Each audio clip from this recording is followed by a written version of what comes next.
arooriso bandaawadayaal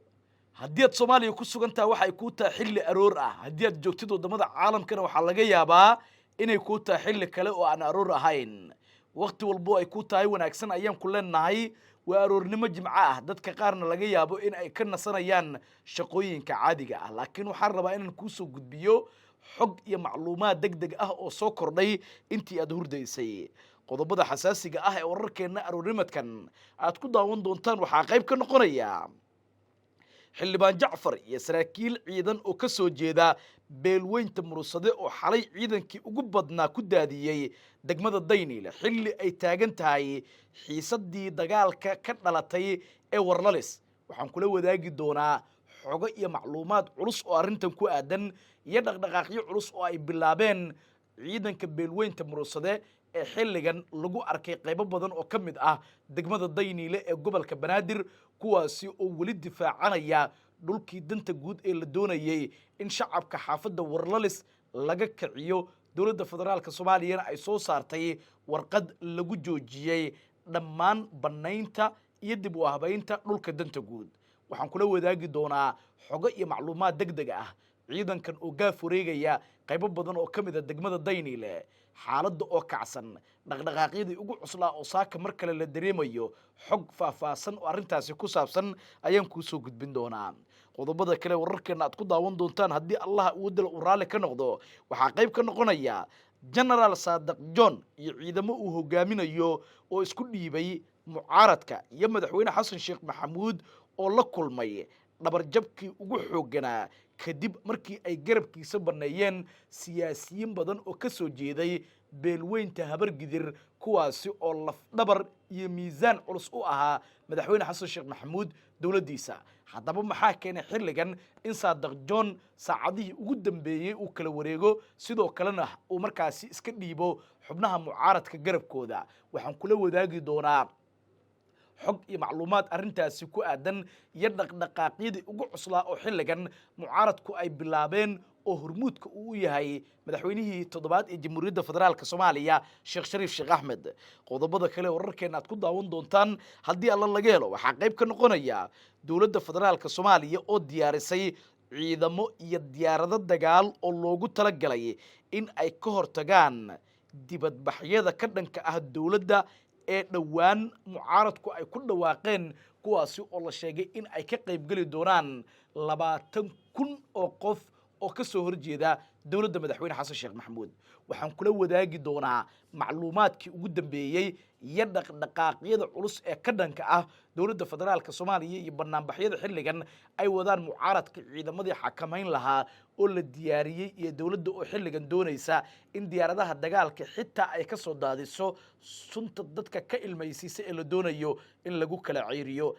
dibadbaxayaasha arrintan oo fadeexad xoog la ku noqonaysa madaxweyne Xasan Sheekh Maxamuud iyo tiimkiisa haddii magaaladan dibadbaxyo ay ka dhacaan qodobada kale wararkeena aad ku daawan doontaan haddii alla laga helo waxaa qayb ka noqonaya khilaafka xoogan ee u dhaxeeya qoorqoor iyo madaxweyne Xasan Sheekh Maxamuud oo banaanka yimid iyo qoorqoor oo ciidankii ugu badnaa ku diyaariyay magaalada Dhuusamareeb ee caasimadda Galmudug dowladda federaalka Soomaaliya waqtiga kooban ee u haray suurtagal ma noqon kartaa in ay weerarto Axmed Cabdi Kaariye Qoorqoor oo ka hor yimid tallaabo ay qaaday dowladda dhexe federaalka Soomaaliya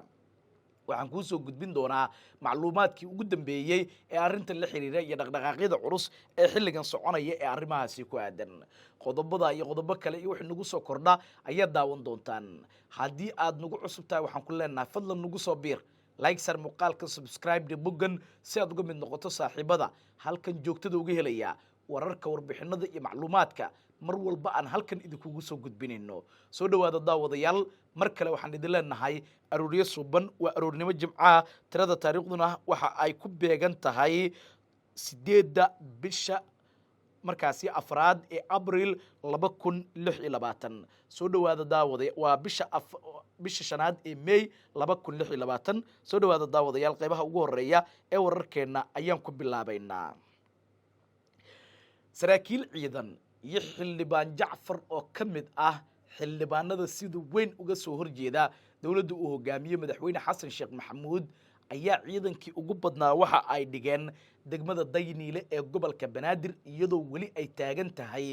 xiisadii dagaalka ee ka dhalatay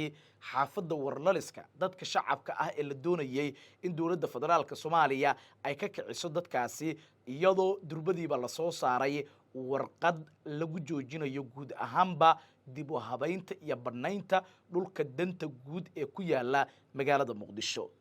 ciidamo aad u fara badan oo wata gaadiidka dagaalka iyo hubka noocyadiisa kala duwan oo loo malaynayo in ay ka yimaadeen dhinaca furmaha dagaalka islamarkaasina ay gacanta ku hayaan ciidankaasi saraakiil ka soo jeeda beelweynta murugsade iyo xildhibaan jacfar oo ka mid a xubnaha ugu firfircoon beelweynta murugsade ayaa xilligan dhaqdhaqaaqyadii ugu xooganaa waxa ay ka wadaan degmada dayniile ee gobolka banaadir kuwaasi oo xitaa ku faafay xaafadda warlaliska oo ay ku sugan yihiin bannaankeeda ciidamo ka tirsan kuwa dowladda federaalka soomaaliya beesha murugsade oo markan u muuqata in ay seefta gasha kala baxday ayaa wada dhaqdhaqaaqyadii ugu xooganaa oo la doonayo in looga hortago dowladda uu hogaamiye madaxweyne xasan sheekh maxamuud waxaana la tilmaamay in ciidamadan loo diyaariyey in ay qayb ka noqdaan ciidanka mucaaradka ee doonaya in ay difaacaan banaanbaxayaasha ka qaybgalaya banaanbaxa ay iclaamiyeen xubnaha mucaaradka ee ka dhici doona magaalada muqdisho sidoo kale ciidankan waxaa la tilmaamay in loogu talagalay in ay difaacaan xaafadda warlaliska degmada dayniile ee gobolka banaadir halkaasi oo dadkii shacabka ahaa markii lasoo saaray warqadii ka timid dhinaca ee dowladda federaalka soomaaliya neef weyn ay ka soo fuqday maadaama la joojiyey guud ahaanba bannaynta weliba si kumeel gaar ah loo joojiyey bannaynta dhulka danta guud ee dadka shacabka ah ee markaasi laga barakicinayay macluumaadkii ugu dambeeyey ee aanu helayno iyo dhaqdhaqaaqyada culus ee xilligan bilowday ayaa la tilmaamay in ay yihiin kuwo markaasi dabcan looga hortegayo tallaabooyinka ay qaadayso dowladda dhexe ee federaalka soomaaliya ciidamada xalay lagu arkay degmada dayniile ayaa la tilmaamay in ay wataan gaadiidka dagaalka iyo hubka noocyadiisa kala duwan waxaana ciidanku ay yihiin kuwo markaasi aad u hubaysan kuwaasi oo la sheegay in ay markaa dabcan xilligan u muuqanayaan kuwo ka yimid dhinaca furmaha dagaalka beesha murugsade ayaa wacad ku martay in ay dagaalami doonaan sidoo kalena ka hortegi doonaan tallaabo walba oo uu qaadi karo madaxweyne xasan sheekh maxamuud iyadoo xaafadda warlaliska dhibaatadii ka dhacdayna ay noqotay mid dadka shacabka ah ee aan waxba galabsan ay waxyeello kala duwan ka soo gaartay oo iskugu jira dhimasho iyo dhaawac oo ilaa iyo iminka dadkii dhaawacmay lagu dabiibayo qaar ka mid a cisbitaallada ku yaala magaalada caasimadda ee muqdisho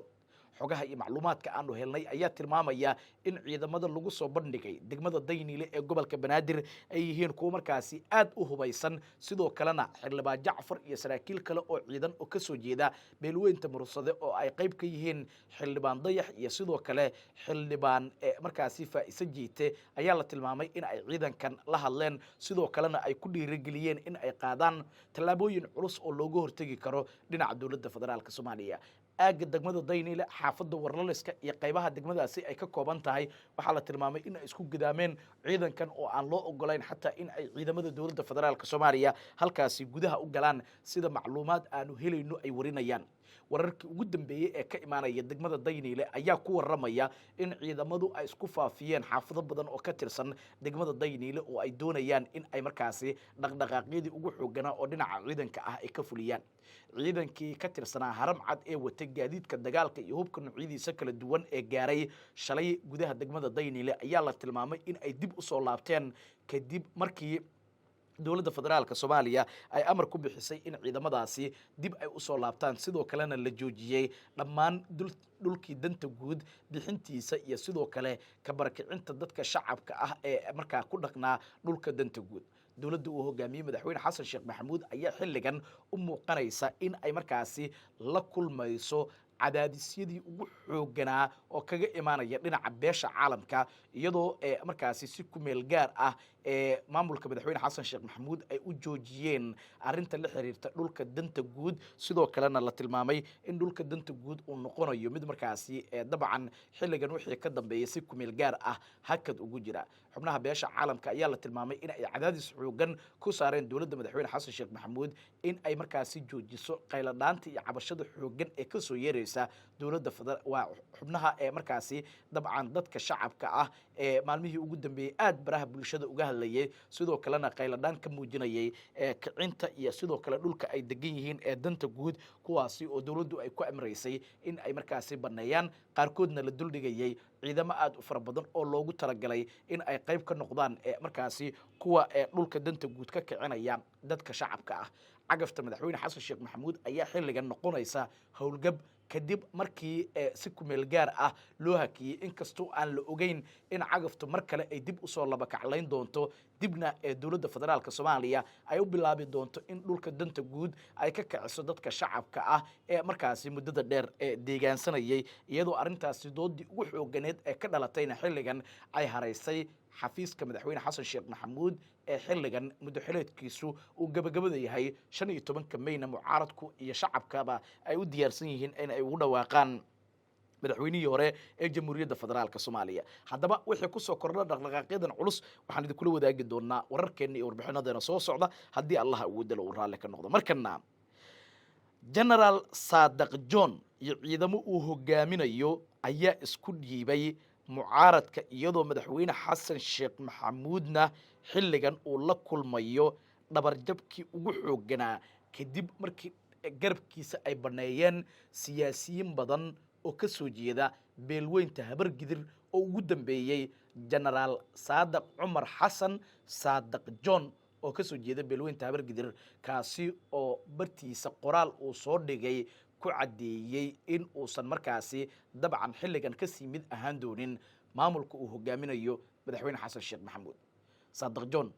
oo lagu yaqaanay in saacadaha ugu dambeeya ee dowlad walba ee markaasi jirta in uu isku bedelo dhinaca mucaaradka ayaa gebi ahaanba ka soo horjeestay nidaamka uu hogaamiyo madaxweyne xasan sheekh maxamuud waxa uuna tilmaamay in talada madaxweyne xasan sheekh maxamuud aysan ahayn talo xilligan ee markaasi habboon oo markaa lagu sii noolaan karo arrintaasi oo madaxweyne xasan sheekh maxamuud la tilmaamay in ay saameyn culus ku yeelatay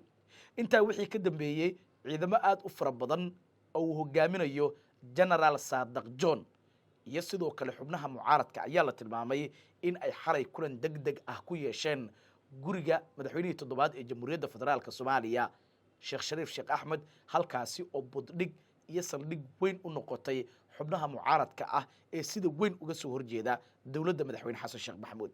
saadaq john oo garabka dowladda baneeyey ayaa ciidankii iyo hubkii iyo saanadii ciidan ee uu gacanta ku hayay dhammaantoodba waxa uu gacan geliyey sida la tilmaamay xubnaha mucaaradka xalay waxaa kulmay madaxweyne shariif sidoo kale waxaa kulmay cabdiraxmaan cabdishakuur waxaa kulmay cabdiraxmaan odowaa waxaa sidoo kale saadaq john ee markaasi dabcan soo dhoweeyey rag badan oo ka tirsan mucaaradka kuwooda ugu tunka weyn waxaana la tilmaamay in saadaq john xilli fiican uu markaasi ka soo dhammaaday dhinaca dowladda federaalk soomaaliya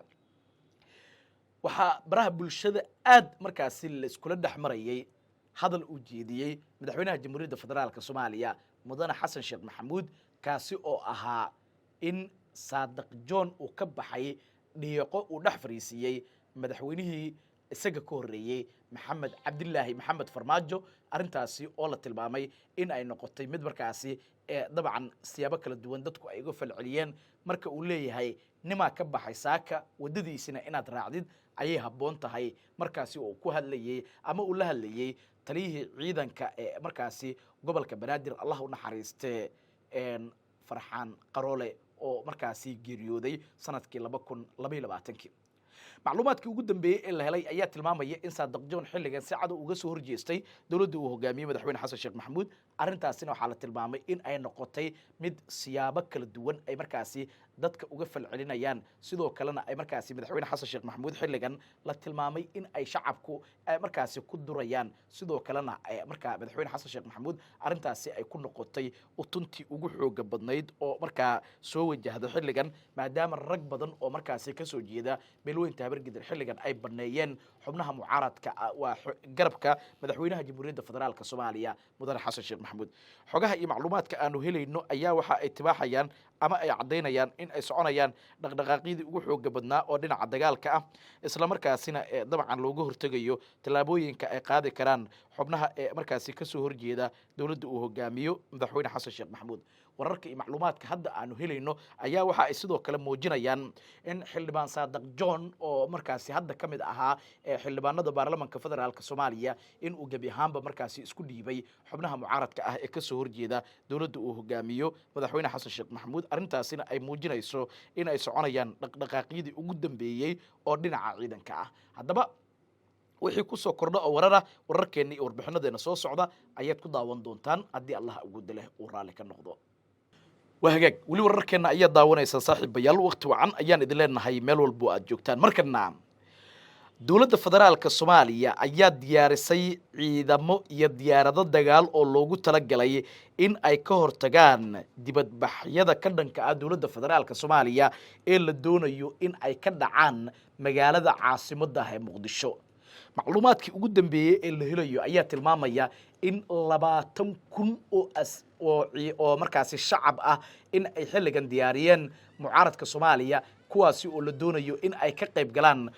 markaasi dibadbaxyada ka dhanka ah madaxweyne xasan sheekh maxamuud arrintan waxaa la tilmaamay in madaxweyne xasan sheekh maxamuud ay u cuntami weysay sidoo kalena uu doonayo in uu qaado tallaabooyin aad u culus oo looga hortagayo xaaladda xilligan taagan iyo sidoo kale dhaqdhaqaaqyada soconaya dawladda federaalka Soomaaliya ayaa diyaarisay ciidamo aad u fara badan iyo diyaaradaha dagaalka oo loogu talagalay in ay dadka shacabka ah markaasi dabcan ku kala ciiriyaan sunta dadka ka ilmaysiisa waxaana arrintan ay muuqanaysaa in markaasi dagaal culus uu ka dhalan karo xaaladda xilligan ay doonayso in ay qaado dawladda dhexe ee federaalka Soomaaliya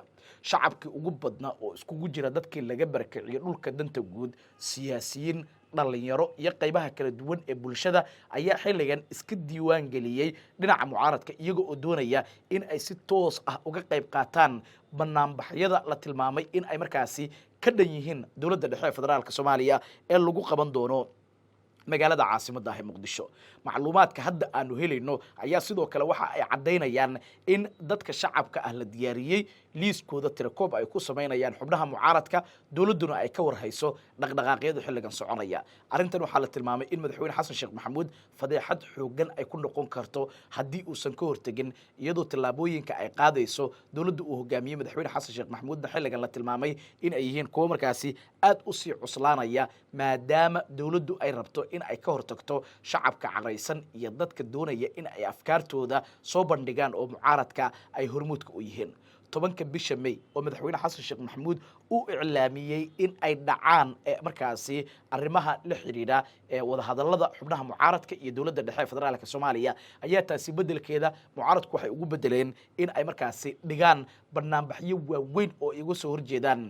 dawladda uu hogaamiyo madaxweyne xasan sheekh maxamuud waxaana la tilmaamay mucaaradku qudhooda in ay diyaariyeen hub aad u culus oo ay doonayaan in ay kaga hortagaan tilaabo walba oo ay qaadi karto dawladda federaalka Soomaaliya ciidamo aad u fara badan oo mucaaradka taageerayeen xilligan ay markaasi wadaan dhaqdhaqaaqyada ugu cuslaa lama oga tilaabada rasmiga ah ee xilligan ka dhalan karta banaanbaxyada laakiin waxaa la tilmaamay in 10 bisha May ba dawladdu ay doonayso in ay qaado tilaabooyin culus oo ay uga hortagayso banaanbaxyadaasi iyo sidoo kale qaabka ay markaasi suurtagal markaa ku noqon karaan xilligan in ay markaa banaanbaxyo ka dhacaan magaalada caasimadda ah ee Muqdisho xaaladdan lama oga sida ay noqon doonto laakiin waxaa la tilmaamay in 20,000 oo qof oo ka qayb galaya banaanbaxyada in ay diyaariyeen xubnaha mucaaradka sidoo kalena ay markaasi dabcan dadku doonayaan in ay aragtidooda ku cabiraan magaalada caasimadda ah ee Muqdisho iyadoo ciidamadii dawladda federaalka Soomaaliya ay diyaarisana xilligan ay heegan ku jiraan iyadoo ciidamadaasina loogu talagalay in ay ka hortagaan dibadbaxyadan ciidamada haramcad iyo kuwa la yiraahdo police militario ay dawladdu diyaarisay oo ka hortagaya xubnaha mucaaradka dhaqdhaqaaqyada ay wadaan waxaana la tilmaamay in markaasi horaantii maalmihii la soo dhaafay baa la dhigay qaar ka mid ah isgoysyada ku yaala magaalada caasimadda ah ee Muqdisho wixii ku soo kordho wararkeena dambe ayaad ku daawan doontaan ugu dambeyntiina khilaafka qoorqoor iyo madaxweyne xasan sheekh maxamuud ayaa xilligan banaanka yimid kadib markii Axmed Cabdi Kaariye qoorqoor madaxweynaha maamulka Galmudug uu markaasi diyaarsaday ciidankii ugu badnaa oo ka tirsan kuwa maamulka ee markaasi galmudug ee militariga ah iyo waa daraawiishta ah aan iraahde kuwaasi oo dhaqdhaqaaqyo xoogan ka bilaabay gudaha magaalada dhuusamareeb ee caasimadda maamulka galmudug madaxweyne xasan sheekh maxamuud oo xilligan muddo xileedkiisa uu gabagaba yahay ayaa doonayay in uu markaasi dabcan qoorqoor iyo ragga la midka ah uu markaa ka xayuubiyo xilalka ay hayaan laakiin madaxweyne xasan sheekh maxamuud waxaa la tilmaamay in arrintan aysan suurtagal u noqon doonin madaxweynaha galmudug ayaa soo saaray wareegto uu ku magacaabayo taliyaha ciidanka ee galmudug iyadoo markaasi dowladda federaalka soomaaliyana kal hore ay magacawday taliye ee markaasi noqonaya taliyaha ciidanka ee markaasi maamulka galmudug wararka hadda aanu helayno waxa ay tibaaxayaan in madaxweyne xasan sheekh maxamuud iyo qoorqoor aragtidii ugu dambeysay in ay kala xaarteen arrintaasi oo keentay in madaxweyne qoorqoor uu qaado tallaabooyin aad u culus oo ka caraysiin karaa madaxweyne xasan sheekh maxamuud xaaladda galmudug iyo dowladda dhexe federaalka soomaaliya ayaa markan u muuqata in ay markaasi dabcan faraha ka baxday iyadoo dowladduna ay qorsheynayso in ay ciidamo ka dejiso magaalada dhuusamareeb ee caasimadda maamulka galmudug wixii kusoo kordho oo wararkeena dambe ayaad ku daawan doontaan haddii aad nagu cusubtaha waxaan ku leenaha fadlan nagu soo biir likesaad muuqaalkan subscribe dhe boggan si aad uga mid noqoto saaxiibada halkan joogtada oga helaya wararka warbixinada iyo macluumaadka mar walba aan halkan idinkugu soo gudbinayno waa mahadsantiin daawadayaal arooryo suuban jimco wanaagsan